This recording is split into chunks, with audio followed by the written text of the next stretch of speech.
नमस्कार। आज हम एक बहुत ही गंभीर दुखद घटना पर बात कर रहे हैं। एयर इंडिया फ्लाइट AI 171 का हादसा। हमारे पास जो भी जानकारी है वो flight AI 171 the Ahmedabad Dreamliner crash नाम के एक लेख पर आधारित है। और हमारी कोशिश रहेगी कि इस बड़ी विमान दुर्घटना से जुड़ी जो जरूरी बातें हों उनको समझ सकें। ये हादसा वाकई भारत के सबसे भयानक विमान हादसों में गिना जा रहा है। जरा सोचिए, एक बोइंग 787 ड्रीम लाइनर एकदम नया अहमदाबाद से लंदन जा रहा था और 12 जून 2025 को मतलब उड़ान भरने के कुछ ही देर बाद क्रैश हो गया। और सिर्फ क्रैश नहीं हुआ, ये एयरपोर्ट के नजदीक एक कॉलेज हॉस्टल पर गिरा।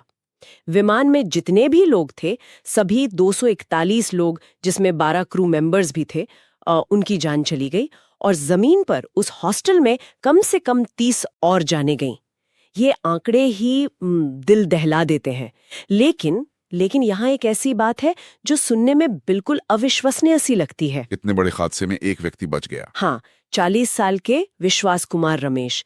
बताया जा रहा है कि वो सीट 11A पर थे, इमरजेंसी एग्जिट के एकदम पास। ये किसी चमत्कार जैसा लगता है ना? हाँ बिल्कुल, ये वाकई असाधारण है। इतने भीषण टक्कर और उसके बाद आग, उसमें किसी का बचना बहुत रेयर होता है। तो जाहिर है अब सारा ध्यान इस बात पर है कि यह हादसा हुआ क्यों।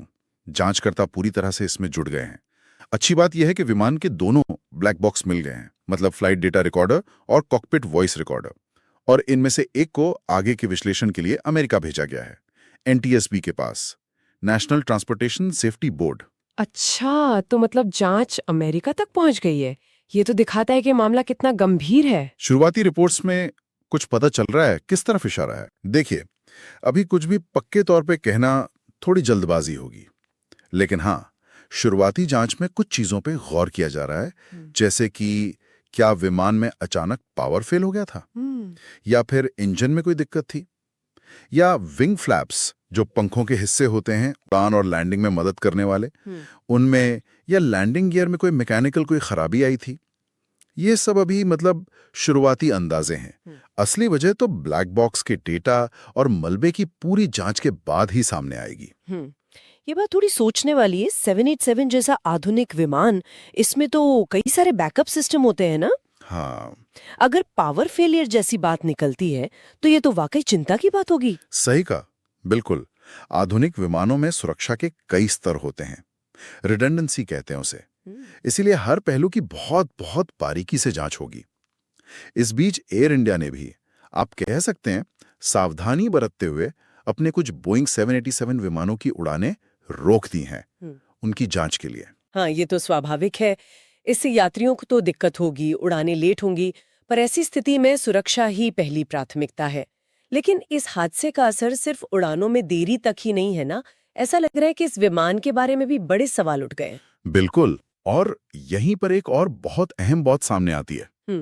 बोइंग 787 ड्रीमलाइनर, ये विमान वैसे तो बहुत आधुनिक और सफल माना जाता है, और ये उसका पहला घातक हादसा है, मतलब जिसमें किसी यात्री या क्रू मेंबर की जान गई हो। पहला? सच में? इतने सालों में? जी हाँ, जब से ये विमान सेवा में आया है तब से लेकर अब तक इसमें कोई फैटेलिटी नहीं हुई थी। ये तो बहुत चौंकाने वाली बात है। इसका मतलब तो ये हुआ कि इसका सेफ्टी रिकॉर्ड अब तक बेदाग रहा होगा। हाँ बिल्कुल, इसका सुरक्षा रिकॉर्ड वाकई काफी मजबूत माना जाता रहा है, और इसीलिए इस एक हादसे ने पूरी दुनिया में एविएशन इंडस्ट्री में एक चिंता की लहर पैदा कर दी है। लोग अब सोच रहे हैं कि क्या इस बेहद भरोसेमंद माने जाने वाले विमान में भी कोई ऐसी खामी हो सकती है जिसका जिसका पता अब तक नहीं चला था। जांचकर्ता इस पहलू पर भी जरूर ध्यान देंगे। और इन सब तकनीकी बातों और जांच के बीच हमें उन परिवारों के बारे में भी सोचना चाहिए जिन्होंने अपनों को खो दिया है। उनके लिए ये पहचान की प्रक्रिया और ये दुख सहना, ये कितना मुश्किल होगा। निश्चित रूप से किसी भी हादसे का ये सबसे दुखद पहलू होता है, मानवीय क्षति। ये पूरी घटना हमें फिर से याद दिलाती है कि हवाई सफर कितना जटिल है और सुरक्षा के इंतजाम कितने जरूरी हैं, और साथ ही ऐसी त्रासदियों के बाद जो जांच होती है वो कितनी गहन और कितनी जरूरी होती है। लेकिन दो बातें से और भी ज्यादा ध्यान खींचने वाला बना रही हैं। एक तो जैसा आपने कहा, इतने बड़े हादसे में वो इकलौता सर्वाइवर, और दूसरा ड्रीमलाइनर जैसे कामयाब विमान का यह पहला घातक हादसा होना। हाँ। इस सारी जानकारी को अगर हम देखें तो एक सवाल मन में आता है, शायद इस पर आगे चलकर जवाब मिले कि चूंकि ये ड्रीमलाइनर का पहला घातक हादसा है, तो वो कौन सी बातें थी जिनकी वजह से इसका पिछला सुरक्षा रिकॉर्ड इतना मजबूत रहा, और क्या ये एक अकेली घटना वाकई इस विमान के भविष्य की सुरक्षा पर कोई सवाल खड़ा करती है, या ये सिर्फ एक, आप कहें तो एक दुर्भाग्यपूर्ण अपवाद है। ये सोचने वाली बात है।